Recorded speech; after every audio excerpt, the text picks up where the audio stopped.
வணக்கம். சிறுகோள் பூமிக்கு பக்கத்துல வருதுன்னு சொன்னாலே நமக்கு ஒரு பதட்டம் வந்துடும் இல்லையா? எங்கேயாச்சும் மோதிடுமோன்னு ஒரு சின்ன பயம் இருக்கும். ஆனா ஒரு சிறுகோளுக்கு போய் குழப்பத்தின் கடவுள்னு பேர் வச்சா எப்படி இருக்கும்? கேட்கவே பயங்கரமா இருக்குல்ல.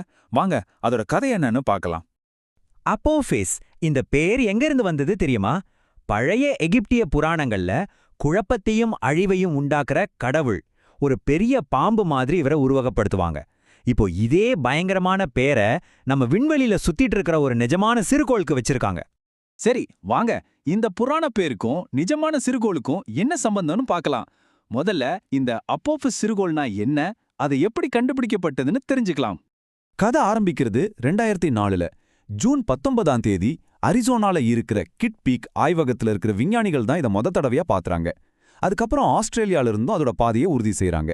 ஆனா இங்க தான் ஒரு சிக்கல். அதோட பாதை நம்ம பூமிக்கு ரொம்ப நெருக்கமா கொஞ்சம் கவலைப்படுற மாதிரி இருந்துச்சு. அதனால நாசா உடனே இதை ரொம்ப தீவிரமா கண்காணிக்க ஆரம்பிச்சாங்க. சரி, இந்த சிறுகோள் எவ்வளவு பெருசுன்னு நினைக்கிறீங்க? சும்மா யோசிச்சு பாருங்க. அதோட எடை மட்டுமே சுமார் 2 கோடி டன். அடேங்கப்பா, 2 கோடி டன் எடையுள்ள ஒரு ராட்சத பாறை விண்வெளியில அதிவேகமா நம்மள நோக்கி வந்தா எப்படி இருக்கும்? அதோட மோதல் சக்தியை நினைச்சு பார்க்கவே முடியல இல்லையா? இந்த ஒரு எண்ணம் தான் விஞ்ஞானிகளை ஒரு பயங்கரமான ஒப்பீட்டுக்கு கொண்டு போச்சு. விஞ்ஞானிகள் என்ன சொன்னாங்க தெரியுமா? ஒருவேளை அப்போஃபிஸ் பூமி மேல மோதினா அது ஏற்படுத்துற அழிவு ஆயிரக்கணக்கான அணுகுண்டுகளை ஒன்னா வெடிக்க வச்சா எப்படி இருக்குமோ அதுக்கு சமமா இருக்கும்னு சொன்னாங்க. அவ்வளவுதான், இந்த ஒரு ஒப்பீடு போதும். அப்போஃபிஸ் வெறும் ஒரு கல் இல்ல, அது ஒட்டுமொத்த மனித குலத்துக்கே ஒரு அச்சுறுத்தல்னு எல்லாரும் பேச ஆரம்பிச்சிட்டாங்க. இந்த ஆரம்பகட்ட கணக்கீடுகள் உலக அளவுல ஒரு பெரிய பயத்தையே உண்டாகிடுச்சு. இதுபோன்ற முக்கிய செய்திகளை தெரிந்து கொள்ள RTVKGF நியூஸ் சேனலை லைக் அண்ட் சப்ஸ்கிரைப் செய்து கொள்ளுங்கள்.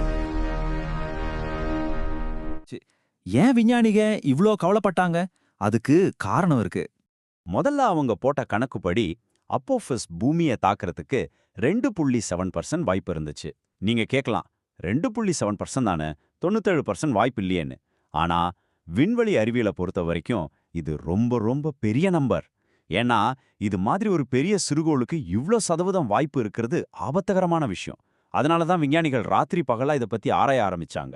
சிறுகோளோட ஆபத்தை அளக்கிறதுக்கு ஒரு ஸ்கேல் இருக்கு. அது பேரு டொரினோ ஸ்கேல்.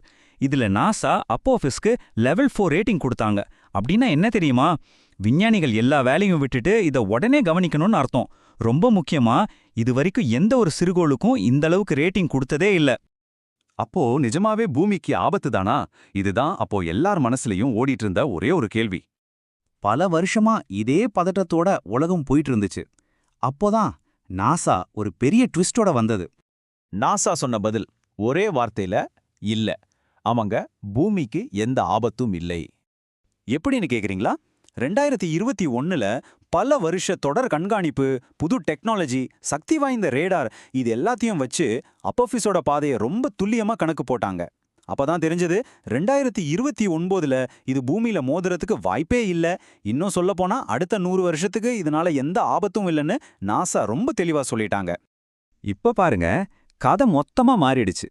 ஒரு பயங்கரமான அச்சுறுத்தலா பார்த்த விஷயம் இப்போ விஞ்ஞானிகளுக்கு ஒரு மிகப்பெரிய அறிவியல் வாய்ப்பா மாறியிருக்கு. ஒரு காலத்துல நியர்மிஸ்னு பயந்த இதே நிகழ்வு இப்போ 1000 வருஷத்துக்கு ஒரு தடவை நடக்கிற ஒரு மாபெரும் அறிவியல் கொண்டாட்டமா மாறிடுச்சு. 2029ல அப்போஃபிஸ் நம்ம பூமிக்கு பக்கத்துல வர்றது ஒரு புதுவிதமான ஆராய்ச்சிக்கு வழிவகுக்க போகுது. எவ்வளோ பக்கத்துல வருதுன்னு ஒரு கணக்கு சொல்றேன் கேளுங்க.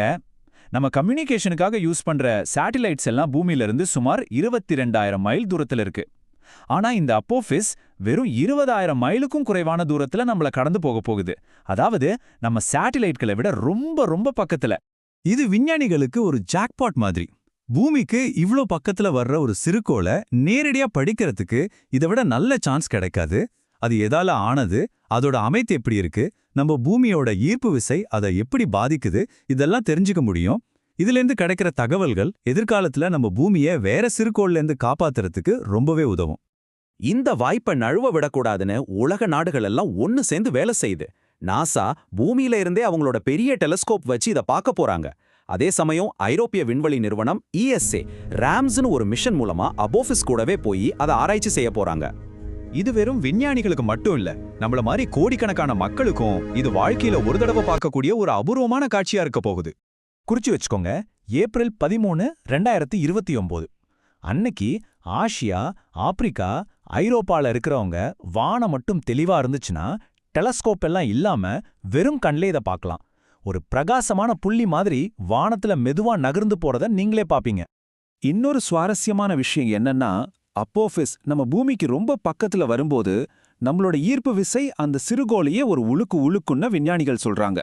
அதனால அந்த சிறுகோள் மேலேயே ஆஸ்ட்ராய்ட் குவேக்ஸ், அதாவது நிலநடுக்கங்கள், நிலச்சரிவுகள்லாம் ஏற்பட வாய்ப்பு இருக்காம்.